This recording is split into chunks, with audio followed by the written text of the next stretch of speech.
मथुरा उत्तर प्रदेश जिले में यमुना नदी के तट पर बसा एक सुंदर सा शहर है। यमुना नदी के पश्चिम तट पर बसा विश्व के प्राचीन शहरों में से एक मथुरा प्राचीन भारतीय संस्कृति एवं सभ्यता का केंद्र भी रहा है। इस शहर का इतिहास बहुत ही पुराना है। यह शहर रामायण काल से पूर्व भी अस्तित्व में था। मध्यकाल में इस शहर को कई बार उजाड़ा, लूटा और विध्वंस किया गया, परंतु यह शहर फिर से कई बार खड़ा हो गया। मथुरा श्री कृष्ण जी का जन्म स्थल भी रहा है। बाल अवस्था में यहाँ पर उन्होंने बहुत सी लीलाएं भी की हैं। मथुरा में जितने भी मंदिर हैं सब श्री कृष्ण जी से जुड़े हुए हैं और बहुत ही प्राचीन मंदिर हैं। अगर आप मथुरा घूमना चाहते हैं तो यह वीडियो आपके लिए बहुत ही हेल्पफुल होने वाली है, तो इसलिए इस वीडियो को बिल्कुल भी स्किप ना करें। मथुरा में देखने की और घूमने की बहुत सी जगह है, जैसे कि प्रेम मंदिर, निधिवन, द्वारकाधीश मंदिर, बांके बिहारी जी मंदिर, यमुना घाट, विश्राम घाट और भी बहुत सारी जगह हैं जहाँ पर आप जा सकते हैं।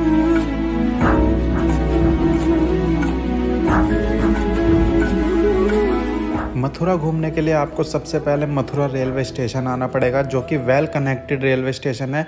सारे प्रमुख शहरों से यहाँ पर आपके लिए ट्रेन अवेलेबल हो जाती है। अगर आप बाय रोड आना चाहते हैं तो आप बस से भी आ सकते हैं और अपने व्हीकल से भी आ सकते हैं। बस से अगर आप आते हैं तो आप बस स्टैंड से सबसे पहले जन्मभूमि का ऑटो कर सकते हैं। मथुरा में सारे प्लेसेस थोड़े थोड़े डिस्टेंस पर ही हैं, तो आप कहीं पर भी अपना होटल लेकर स्टे कर सकते हैं एंड पूरी मथुरा नगरी घूम सकते हैं। मथुरा में जन्मभूमि के बाद देखने के लिए और भी दर्शनीय स्थल हैं, जैसे विश्राम घाट की ओर जाने वाले रास्ते पर द्वारकाधीश का प्राचीन मंदिर, विश्राम घाट, पागल बाबा का मंदिर, इस्कॉन मंदिर, यमुना नदी के अन्य घाट, कंस का किला, योग माया का स्थान, बलदाऊ जी का मंदिर, भक्त ध्रुव की तपोस्थली, रमन रेती और भी बहुत सारी चीज़ें हैं जहाँ पर आप घूम सकते हैं।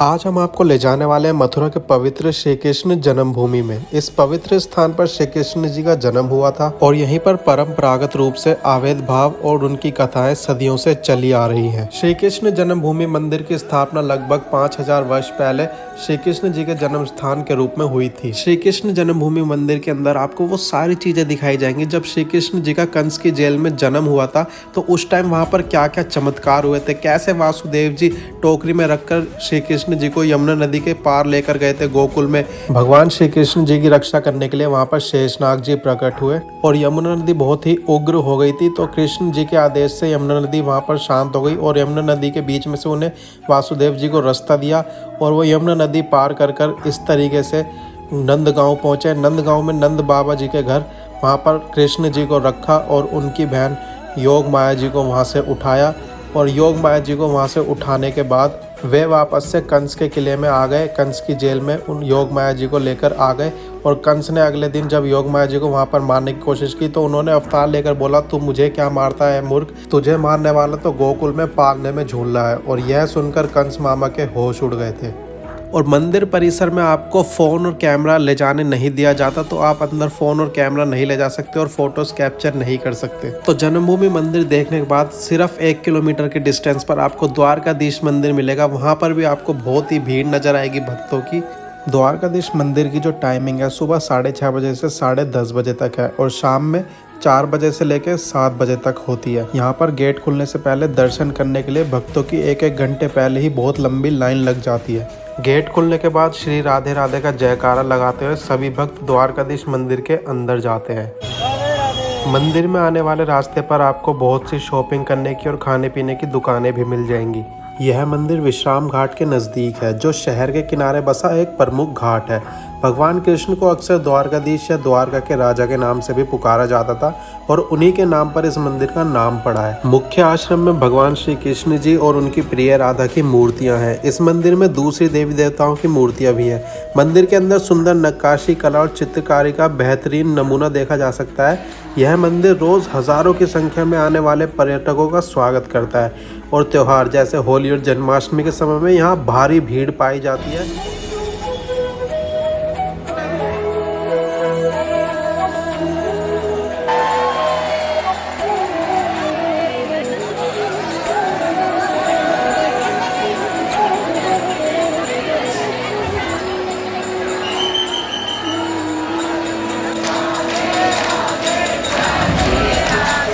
मंदिर में दर्शन करने के बाद जब आप साइडों के गेट से बाहर निकलोगे तो आपको बहुत ही ज़्यादा भीड़ देखने को मिलेगी।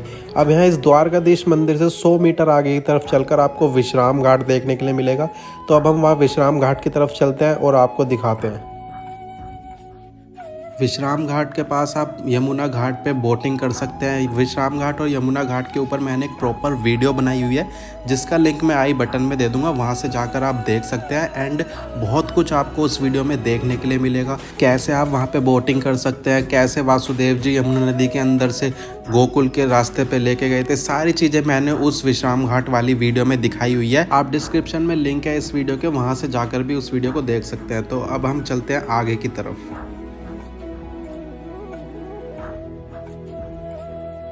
जन्मभूमि के सामने आपको बहुत से होटल्स देखने के लिए मिल जाएंगे। आप वहाँ पर होटल ले सकते हैं, बहुत ही चीप प्राइस में आपको वहाँ पर होटल मिल जाते हैं। आप रात को वहाँ रुककर और नेक्स्ट डे यानी सुबह की मॉर्निंग में आप वृंदावन जा सकते हैं। वृंदावन जाकर अब हम चलेंगे निधिवन। सबसे पहले हम चलेंगे निधिवन में। निधिवन जाने की टाइमिंग सुबह 8 बजे से लेकर 11 बजे तक होती है और दोपहर में 3 बजे से लेकर शाम को 7 बजे तक होती है। शाम को 7 बजे की आरती के बाद निधिवन के अंदर किसी को भी जाने नहीं दिया जाता। निधिवन में दोपहर को गेट खुलने से पहले बाहर भक्तों की बहुत ज़्यादा भीड़ हो जाती है, बहुत लंबी लाइनें लग जाती हैं। धार्मिक नगरी वृंदावन में निधिवन एक अत्यंत पवित्र रहस्यमयी धार्मिक स्थान है। मान्यता है कि निधिवन में भगवान श्री कृष्ण एवं राधा जी आज भी अर्धरात्रि के बाद रास रचाते हैं। रास के बाद निधिवन परिसर में स्थापित रंग महल में शयन भी करते हैं। रंग महल में आज भी माखन मिश्री का प्रसाद प्रतिदिन रखा जाता है। शयन के लिए पलंग लगाया जाता है। सुबह बिस्तरों को देखने से प्रतीत होता है कि यहाँ निश्चित ही कोई रात्रि में विश्राम करने आया था तथा प्रसाद भी ग्रहण किया है। लगभग 2-2.5 एकड़ क्षेत्रफल में फैले निधिवन के वृक्षों की खासियत यह है कि इनमें से किसी भी वृक्ष के तने सीधे नहीं मिलेंगे तथा इन वृक्षों की डालियां नीचे की ओर झुकी तथा आपस में गुथी हुई प्रतीत होती हैं। निधिवन दर्शन के दौरान वृंदावन के पंडित पुजारी तथा गाइड द्वारा निधिवन के बारे में जो जानकारी दी जाती है उसके अनुसार निधिवन में प्रतिदिन रात्रि में होने वाले श्री कृष्ण की रासलीला को देखने वाला अंधा, गूंगा, बहरा, पागल और उन्मादी हो जाता है ताकि वह इस रासलीला के बारे में किसी को बता ना सके। इसी कारण रात में 8 बजे के बाद पशु पक्षी, परिसर में दिन भर दिखाई देने वाले बंदर, भक्त, पुजारी इत्यादि सभी यहाँ से चले जाते हैं और परिसर के मुख्य द्वार पर ताला लगा दिया जाता है। उनके अनुसार यहाँ जो भी रात को रुक जाता है वह सांसारिक बंधन से मुक्त हो जाते हैं और जो मुक्त हो गए हैं उनकी समाधियाँ परिसर में ही बनी हुई हैं। निधिवन के अंदर बहुत से मंदिर भी बने हुए हैं, जिनमें से एक बंसी चोर राधा रानी जी का मंदिर भी है, जहाँ पर राधा जी ने श्री कृष्ण जी की बंसी चुराई थी। और हाँ, विश्राम घाट के पास शाम को 6 बजे की आरती को देखना बिल्कुल भी मिस मत करना। यहाँ पर बहुत ही सुंदर नज़ारा होता है देखने लायक।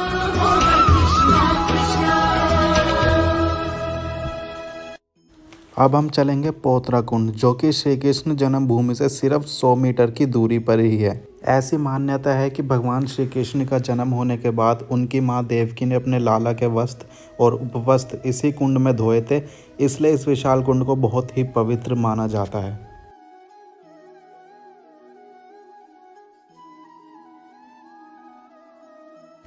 रात को 8 बजे के बाद पोतरा कुंड में फाउंटेन्स बंद हो जाते हैं और रात्रि में कुछ इस तरह से लगता है पोतरा कुंड। रात को जन्मभूमि से ऑटो या बस करके आप वृंदावन तक जा सकते हैं और वृंदावन में आने के बाद सबसे पहले आप आ जाइए प्रेम मंदिर में।